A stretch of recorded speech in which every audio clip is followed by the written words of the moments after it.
Shalom Avracha, the incredibly amazing Vayimaen listeners. Let's open up a Shulchan Aruch, the beginning of Orach Chaim, the very first statement, the opening remarks of Rabbi Yosef Cairo. Yisgaber Kari. We have to strengthen ourselves like the lion to get up in the morning and to do the Ratzon Hashem.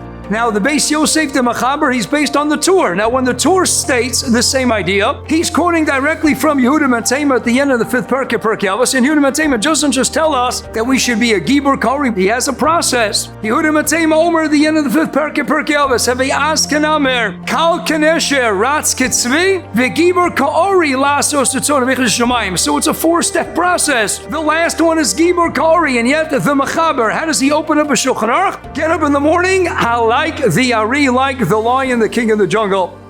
So, Mora Rabbi, just to share with you a small horror. I was in a science museum in Baltimore years ago, and it was there, and then I saw that phenomenon for the first time in my life, and astounded, surprised I was indeed. And that is that the lion, yes, the king of the jungle, sleeps between 20 and 22 hours a day. It's the female lion. The lioness, she's the one raising the cubs. She's the one preparing dinner, catching the prey. Comes to the Mechaber of Yosef Cairo, and he tells us, okay, everybody, get up in the morning like the lion. What do you mean? The lion's schluffing away. The lion's sleeping 20 to 22 hours a day.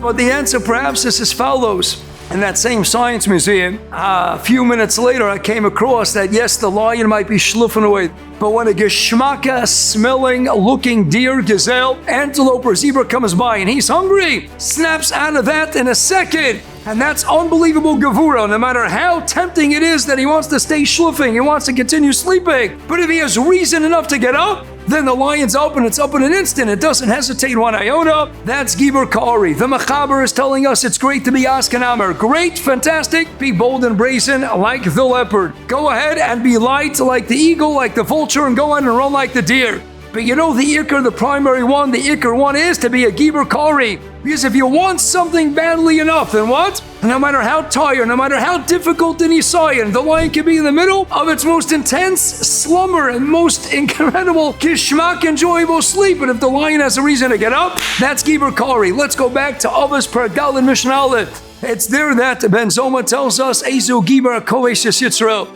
Habaisai, the first lesson in life when we get up in the morning, we open up our Shulchan Aruch Yisgaber Kari. The ultimate kavura is Ezu Gibor Kovesh Yitzro. That means no matter how tempted we are, no matter how lured we are by our Yitzhar, by our evil inclination, first message we got to get across every single day. So many of them mindless, so many things to glean from all the creatures of the world. But number one is, be a Gibor Kari. When there's reason enough to fight that battle, I'm going to emerge the victor. I'm going to be the Gibor in the army of HaKadosh Baruch Hu. The Gibor is HaKovesh Yitzro. The Gibor is, no matter how tempting, if I have reason enough to fight this battle, and you bet every single time, we can give Nachas Ruach to HaKadosh Baruch Hu.